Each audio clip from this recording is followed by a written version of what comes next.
প্রতি বছরের মতো এবারেও ঝাড়খণ্ড পশ্চিমবাংলা সীমান্তের ছোট্ট গ্রাম কেওড়জালি সেজে উঠেছিল এক রাঙা সাজে।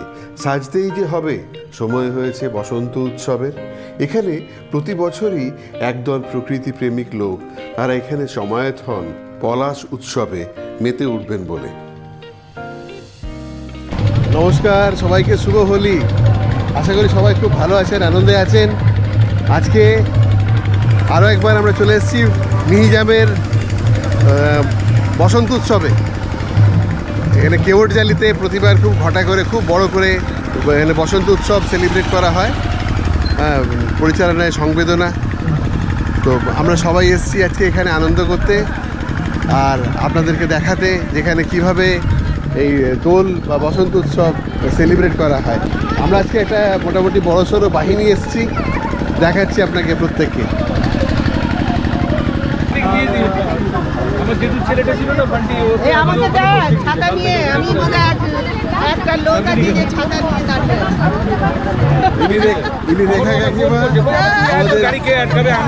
সিনিয়র মোস্ট মেম্বার গ্রুপের এই যে ইনি শেফালি কাকিমা, আর এই হচ্ছে গাছের ভূত, নাম তার রাজু। আর এই হচ্ছেন আমাদের অলওয়েজ चार्मिंग लेडी आलू काकीमा।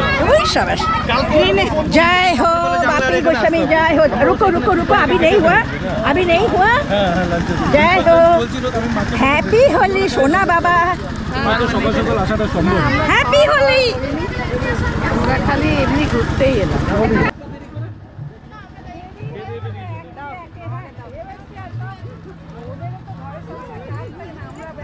টুলটুল কিন্তু সাইডে দাঁড়িয়ে আছে। কি রং মাখবে না বললেই হলো,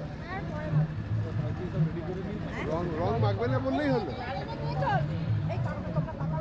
আমাদের চিনি না তো, মিলন হয়ে গেল, মিলন। সবাই হাই করে দাও।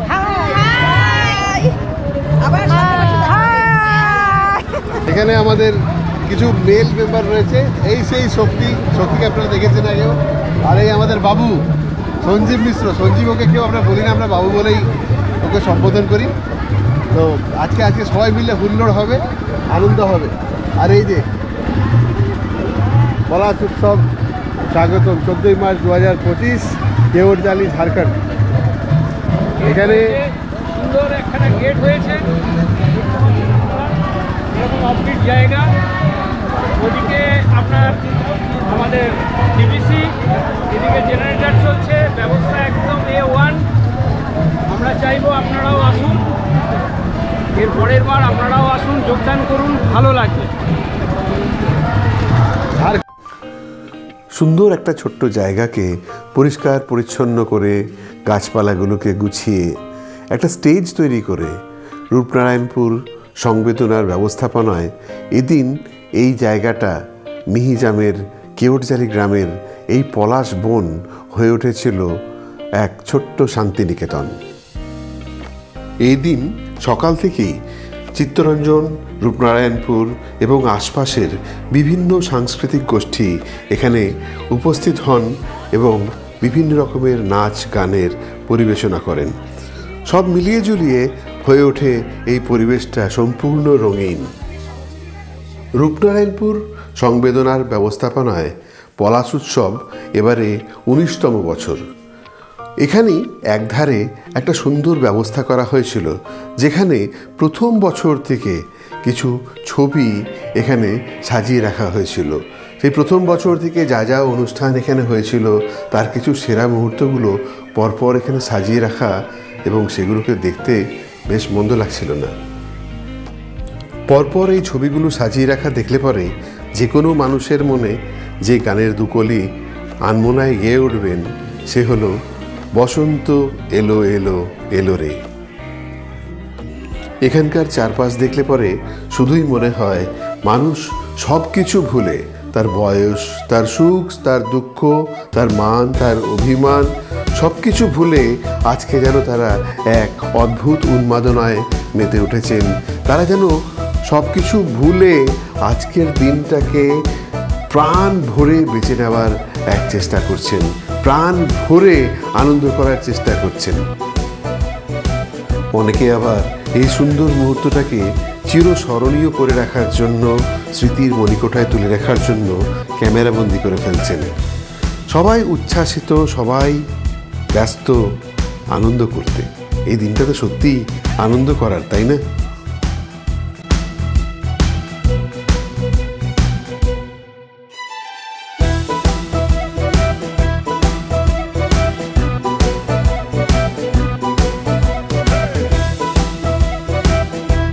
আনন্দ, অনুষ্ঠান সব কিছুর মধ্যে সংবেদনার আরও একটা আকর্ষণ হলো এখানে খাবার দাবারের ব্যবস্থাপনা। যদি বা এটা সম্পূর্ণ ঐচ্ছিক, কিন্তু কেউ মনে করলে পরে এই সুবিধাটা পেতে পারেন। আসুন শুনে নিই ব্যাপারটা কি। সংবেদনারই একজন মেম্বার। আমাদের এখানে প্রায় 450 জন লোকের খাবারের বন্দোবস্ত করা আছে, যারা অলরেডি টিফিন খেয়ে নিয়েছে। এখন লাঞ্চের ব্যবস্থা চলছে, আর কিছুক্ষণের মধ্যে হয়তো আমাদের লাঞ্চ স্টার্ট হবে। আজকে লাঞ্চে কি মেনু আছে? লাঞ্চে একদম নর্মাল মেনু যেগুলো থাকে, ফ্রাইড রাইস আছে, চিকেন কষা আছে, মিষ্টি আছে, পাঁপড় আছে, চাটনি আছে, স্যালাড আছে। এটা কি প্যাকেজ পুরো? না না না, কোনো প্যাকেজ নয়। কেউ যদি খালি লাঞ্চ খেতে চায় সে লাঞ্চ খেতে পারে, কেউ যদি টিফিন খেতে চায় খালি টিফিন খেতে পারে, কেউ যদি দুটোই না খেতে চায় তাও পারে। এখানে আসার জন্য কোনো পাবন্দি নেই, যে যেরকমভাবে খুশি এসে এনজয় করুক, এটাই আমরা চাই। কেউ যদি খাবার পেতে চায় তাহলে কি অ্যাডভান্স বুকিং? হ্যাঁ, খাবার পেতে গেলে আগের থেকে আমাদের সাথে যোগাযোগ করে কুপন নিয়ে নিতে হবে, কারণ এখানে দুর্গম জায়গায় তো, এখানে খাওয়া দাওয়া বানানো বা পাওয়াটা খুব দুষ্কর। আচ্ছা, যার জন্য আমাদের প্রি অ্যারেঞ্জমেন্ট ছাড়া আমরা করতে পারি। আচ্ছা আচ্ছা। তো ফোন নাম্বার আপনাদের পেজে থাকে, সেখান থেকে নিয়ে আমাদের ফেসবুক দেখবেন অ্যাকাউন্ট আছে আমাদের, সংবেদনা রূপনারায়ণপুর সংবেদনার মধ্যে আমাদের ফেসবুক অ্যাকাউন্ট আছে। আপনারা সেখানে গিয়ে দেখতে পারেন, আমাদের পুরো ডিটেলসটা দেওয়া থাকে, কবে থেকে শুরু হচ্ছে, কত কী লাগবে। তবে হ্যাঁ, খাবারের মেনুর পয়সাটা একদম লাস্টের দিকে ডিসিশন নেওয়া হয় যে কতটা কী হবে বা কতটা হওয়া দরকার। সেটা কি নাম্বার অফ হেডসের উপরে ডিপেন্ড করে? হ্যাঁ, নাম্বার অফ হেডসের উপরে ডিপেন্ড করে অবশ্যই। আমাদের কথা হচ্ছে আপনারা আসুন। হ্যাঁ, আমি উৎসবের কথা বলছি। একদম, উৎসবটা অসাধারণ আপনাদের আয়োজন। হ্যাঁ, থ্যাংক ইউ সো মাচ।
যে জিনিসটা আপনাদেরকে বলছিলাম, এখানে যে ডিভিসির জলাশয় আর একটা প্রান্ত এখানে এসে শেষ হচ্ছে, আর এখানে সুন্দরভাবে এই পতাকা দিয়ে একটা দিক নির্ণয়ের জন্য করে দেওয়া হয়েছে। এই যে জলাশয়টা রয়েছে, ড্যামটা যে রয়েছে, ড্যামের ওপারটা বেঙ্গল, এদিকটা ঝাড়খণ্ড, সুন্দরভাবে সুসজ্জিত করে তোলা হয়েছে আর যাতে লোকের কিনতে অসুবিধা না হয়। আর এখানে নৌ চলাচলের ব্যবস্থা আছে, সেই নৌকো নিয়ে লোকে ওপার থেকে এপারে আসে। দূরে আপনারা দেখতে পাচ্ছেন কিনা জানি না, প্রচুর গাড়ি রয়েছে, 4 চাকা রয়েছে, সেখানে লোকেরা পার্কিং করে নৌকো নিয়ে এপারে আসে। 4 চাকা এখানে যে আসে না তা না, কিন্তু নৌকো করে আসার মজাটাই একটা আলাদা।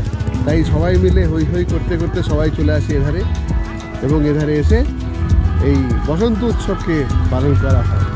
আমি আপনাদের প্রত্যেককে বলবো, আপনারা যে যেখান থেকে আমার ভিডিওটা দেখছেন একবার আসবেন। এখানে থাকার বন্দোবস্ত আছে। এখানে গান্ধী আশ্রম বলে একটা শেল্টার রয়েছে, যেখানে অনেকগুলো অ্যাকোমোডেশন আছে। আগে থেকে যোগাযোগ করলে পারে এখানে থাকার ব্যবস্থাও আছে। এখানে গত পরশু থেকে অনুষ্ঠান শুরু হয়েছে, কালকেও হয়েছে। কালকে এই ডিভিসির জলে সবাইকে নৌবিহার করানো হয়েছে, সানসেট দেখানো হয়েছে। আর অনুষ্ঠান সন্ধ্যেবেলা সান্ধ্যেয় অনুষ্ঠান ছিল বিভিন্ন রকম, যেটা আমি কভার করতে পারিনি। চেষ্টা করব পরের বারে কভার করার জন্য। আর এই আজকে তো সকাল 7:30 থেকে এখানে অনুষ্ঠান চালু, চলবে প্রায় 3:30-4টে পর্যন্ত। দুপুরে খাবার ব্যবস্থা আছে এখানে, কিন্তু তার জন্য আগের থেকে যোগাযোগ করতে হবে। সব ডিটেলস আমি ডিসক্রিপশন বক্সে দিয়ে দেবো। আপনারা যে যেখান থেকে দেখছেন একবারের জন্য এখানে আসতে পারেন। আমি কথা দিচ্ছি আপনাদের, হ্যাঁ শান্তিনিকেতনের কথা তো বলবো না, কেন ওখানে একটা মাত্রাই আলাদা, কিন্তু এই জায়গাটাকে, এখানে এই উৎসবের সব বহর দেখে আপনাদের মনে হবে যে এটা একটা ছোট্ট শান্তিনিকেতন। আসুন, বসন্ত উৎসব, হোলি উৎসব আমরা উদযাপন করি খুব আনন্দের সঙ্গে। অনেক গান হয়তো আমি এখানে সরাসরি দিতে পারবো না, কপিরাইটের একটা প্রবলেম থাকবে বলে। আমার এই উপস্থাপনা আপনাদের কেমন লাগছে, এই প্রচেষ্টায় কেমন লাগছে, কমেন্টের মাধ্যমে নিশ্চয়ই জানাবেন। যদি ভালো লাগে তাহলে আমার এই চ্যানেলটাকে লাইক, শেয়ার এবং সাবস্ক্রাইব করতে ভুলবেন না। তাতে আমি আরও উৎসাহ পাবো, আরও নতুন নতুন ভিডিও করে আপনাদের সামনে তুলে ধরার জন্য। সবাই খুব ভালো থাকবেন, রঙিন হোক আমাদের আগামী দিনগুলো। আবার আগামী বছরের অপেক্ষায় রইলাম। সবাই খুব ভালো থাকবেন, ধন্যবাদ।